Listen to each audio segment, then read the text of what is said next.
Hello students. Today we will discuss colligative properties.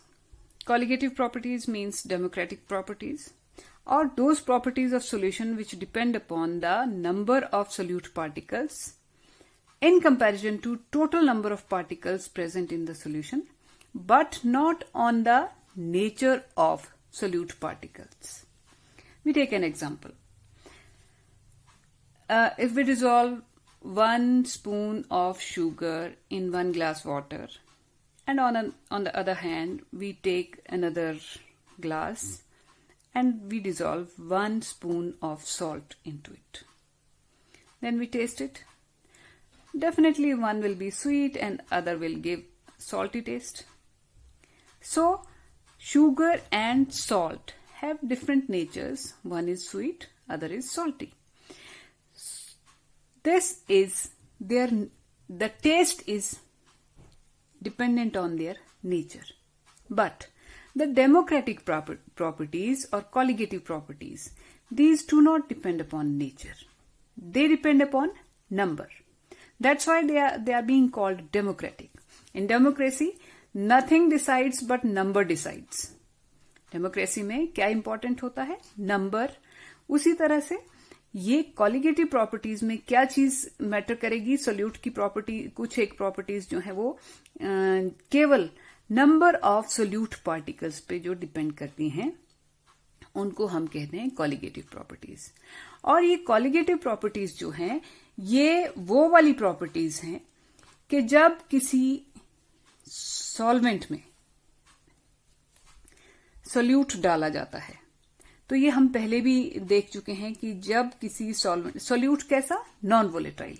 This is essential condition के colligative properties जब हमने study करनी है तो 2 कंडीशंस आप दिमाग में हमेशा रखें. एक तो कॉलिगेटिव प्रॉपर्टीज क्लियरली उन सॉल्यूशंस के लिए स्टडी की जाती हैं which are very dilute. The solutions which are very dilute, एक कंडीशन. और दूसरी condition, they are studied for the solutions which have non-volatile solute, the solute which is not capable of making vapors. तो अब उसको देखें colligative properties का क्या मतलब हुआ. ये 2 बीकर हैं हमारे पास, दोनों में वाटर डाला है. इस बीकर में जिसमें पिंक से सोल्यूट के पार्टिकल्स हमने शो किए हैं, उसमें सोल्यूट पार्टिकल्स का मोल फ्रैक्शन है 0.5. मतलब टोटल नंबर ऑफ मोल्स की अपेक्षा लगभग हाफ मोल्स जो हैं वो सोल्यूट के डाले हैं. और इसमें सोल्यूट कोई और है, ग्रीन कलर के पार्टिकल्स हैं, लेकिन उनका मोल फ्रैक्शन जो है वो 0.3 है. मतलब लगभग 33%, मतलब एक मोल का, या 33% मोल इसके थे, 66% मोल जो थे वो वाटर के थे. ये दोनों सिचुएशंस बनी. इसमें मोल फ्रैक्शन सोल्यूट का 0.3 है और यहाँ पे 0.5 है. तो हम देख रहे हैं 0.5 अगर है तो हमें मालूम है कि जब नॉन वोलेटाइल सोल्यूट डाल दिया जाएगा तो sum of the surface area will be occupied by the solute particles. और यहां हमने पहले ही पता है कि 50-50 की पार्टनरशिप है, तो सरफेस का 50% एरिया जो है वो surface area that has been occupied by the pink particles, और 50% वाटर मॉलिक्यूल्स जिन पे मैंने एरो लगाया है वो वेपर बना सकेंगे. बाकी 50% जगह जो है वो पिंक पार्टिकल्स ने, जो कि नॉन वोलेटाइल हैं, खुद भी वेपर नहीं बनाएंगे, लेकिन वाटर को भी यहां से इवेपोरेट नहीं होने देंगे, वहां पे खुद खड़े रहेंगे. ऑन द कॉन्ट्रेरी यहां पे देखिए, यहां पे क्या था? यहां पे 1/3 पार्टनरशिप थी. 1/3 का मतलब सोल्यूट पार्टिकल्स लगभग 1/3 थे.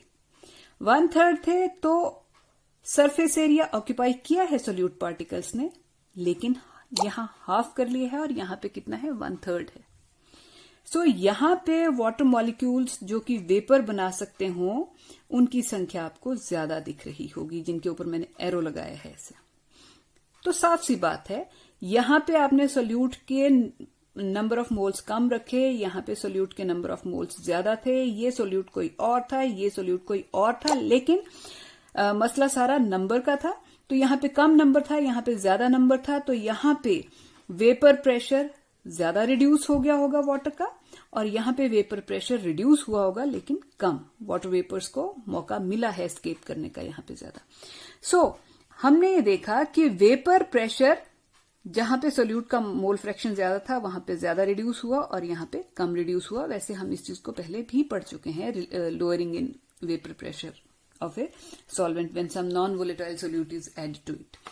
तो ऐसी सारी प्रॉपर्टीज जो एक नॉन वोलेटाइल सोल्यूट डालने पे जो वेपर प्रेशर की लोअरिंग होती है एक सॉल्वेंट के वेपर प्रेशर में, और उस वेपर प्रेशर की लोअरिंग से फर्दर रिलेटेड जो प्रॉपर्टीज हैं उन सबको हम कहते हैं colligative properties. Colligative properties number में मेनली 4 हैं। पहला तो है relative lowering in vapour pressure of solvent. Number 2, elevation of boiling point of solvent. Number 3, depression of freezing point of solvent. And number 4 is osmotic pressure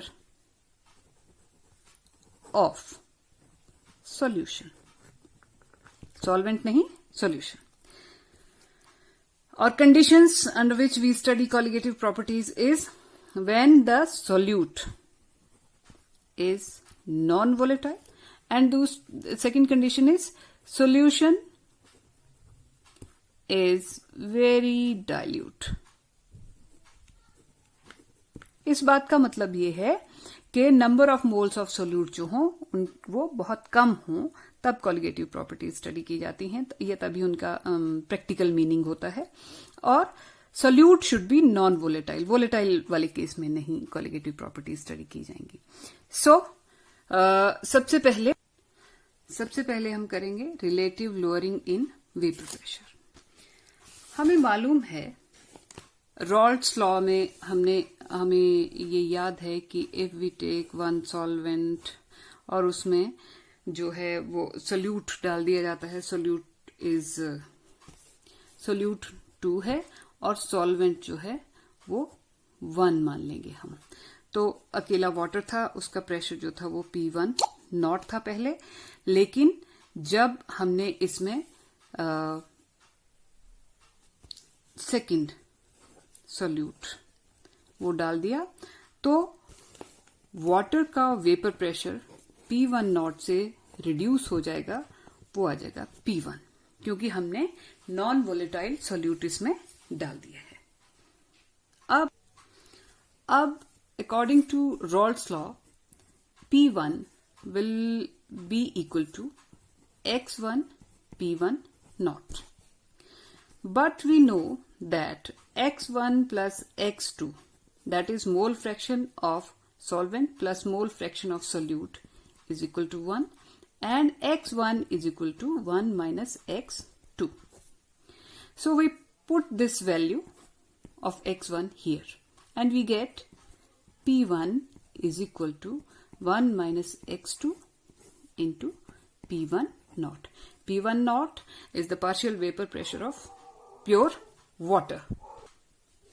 Now P1 is equal to P1 naught minus x2 P1 naught, and we can say that x2 P1 naught is equal to P1 naught minus P1। हमने क्या किया, x2 को इधर ले गए और P1 को यहां ले आए, तो हमारे पास ये चीज आ गई। And finally x2 is equal to P1 not minus P1 upon P1 not.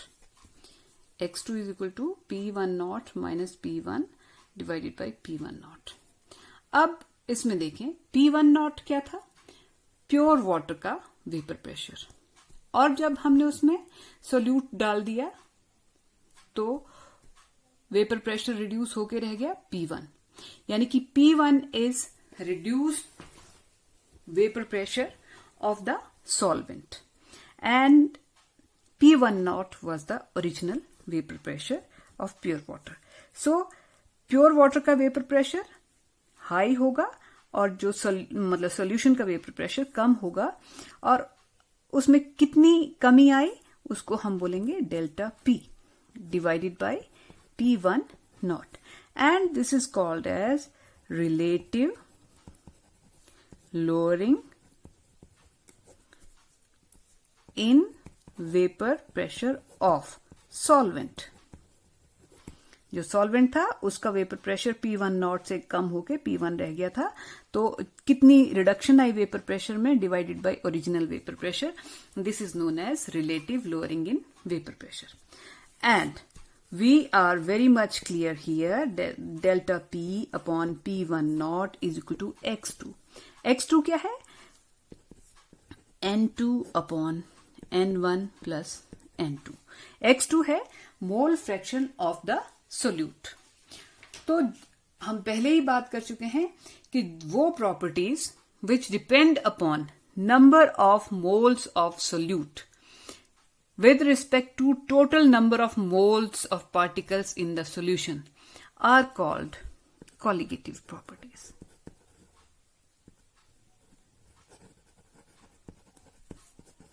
So, relative lowering in vapor pressure is also a colligative property because it depends upon number of moles of solute particle. So, this equation is used for numerical purpose. तो उस हिसाब से भी थोड़ा इसको simplify कर लेते हैं. We know that delta P upon P1 naught is equal to N2 upon N1. N2 upon N1 plus N2.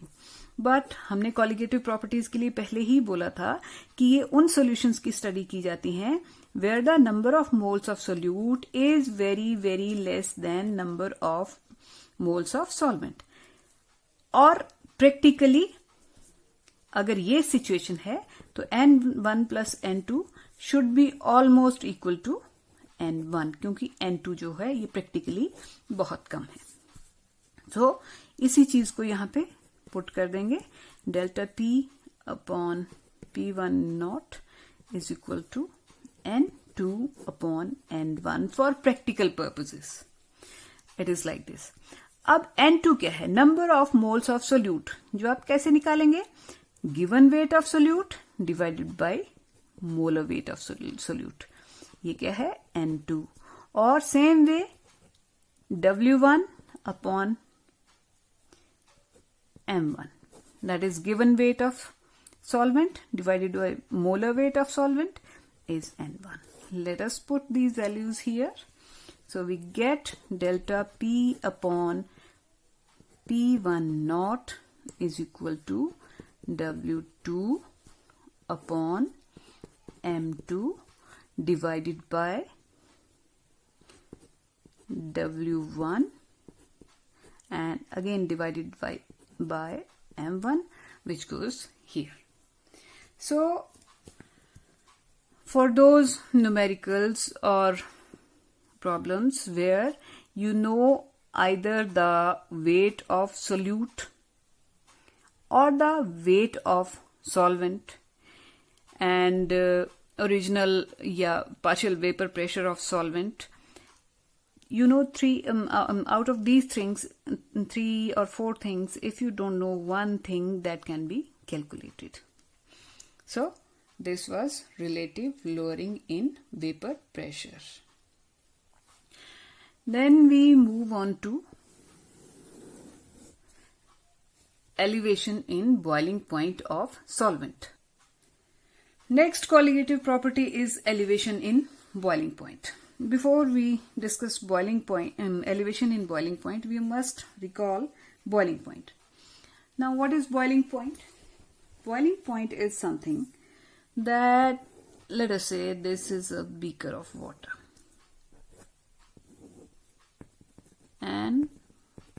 want to boil it. What will happen? We will start heating it, and it will start giving more and more number of vapors.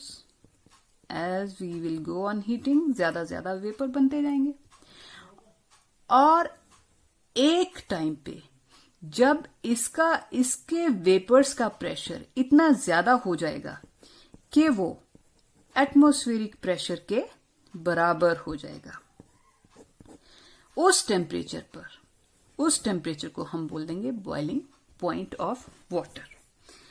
सो आमतौर पे boiling point of water जो है 373.15 kelvin होता है, जहां पे अगर normal atmospheric pressure की बात कर रहे हैं, और उस वक्त वाटर वेपर्स का प्रेशर होता है 1.013 बार.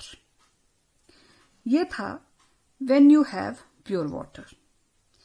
लेकिन अगर हम वही बात कि इसमें सोल्यूट पार्टिकल्स डाल देते हैं जो कि नॉन वोलेटाइल हैं, अगेन द सेम स्टोरी, कुछ surface area non volatile solute molecules occupy कर लेंगे, तो वाटर के जो पहले आसानी से 100 या 373.15 केल्विन पे इतने सारे वेपर इकट्ठे हो गए थे कि उनका प्रेशर एटमॉस्फेरिक प्रेशर के बराबर हो गया था, अब ऐसा नहीं हो पाएगा, क्योंकि वाटर वेपर्स को एस्केप करने से रोकने के लिए कौन आ गया है? नॉन वोलेटाइल सोल्यूट आ गया है. नॉन वोलेटाइल सोल्यूट के पार्टिकल्स जो हैं ना खुद उड़ेंगे, न खुद वेपराइज होंगे, और न ही वाटर को वेपराइज होने देंगे. लेकिन वाटर ने अगर इतने सारे वेपर्स बनाने हैं कि जिनका वेपर प्रेशर 1 एटमॉस्फेरिक प्रेशर के बराबर हो सके, तो हमें वाटर को या उस सॉल्यूशन को ज्यादा हीट करना पड़ेगा. तो फिर उस एक्स्ट्रा हीट के, यानी कि हमें 373.15 केल्विन पे ये सॉल्यूशन बॉयल नहीं करेगा. इसको बॉयल करने के लिए ऊपर ज्यादा vapours.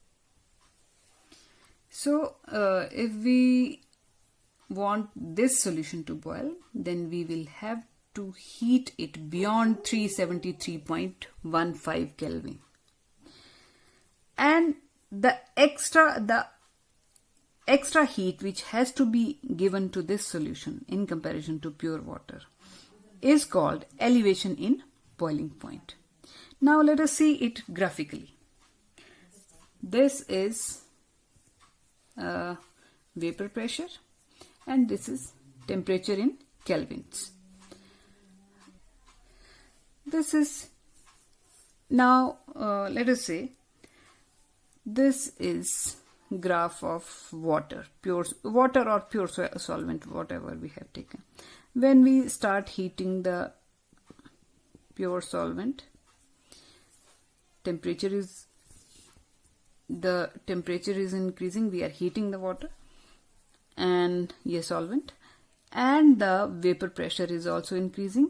Here the vapor pressure becomes equal to atmospheric pressure, and this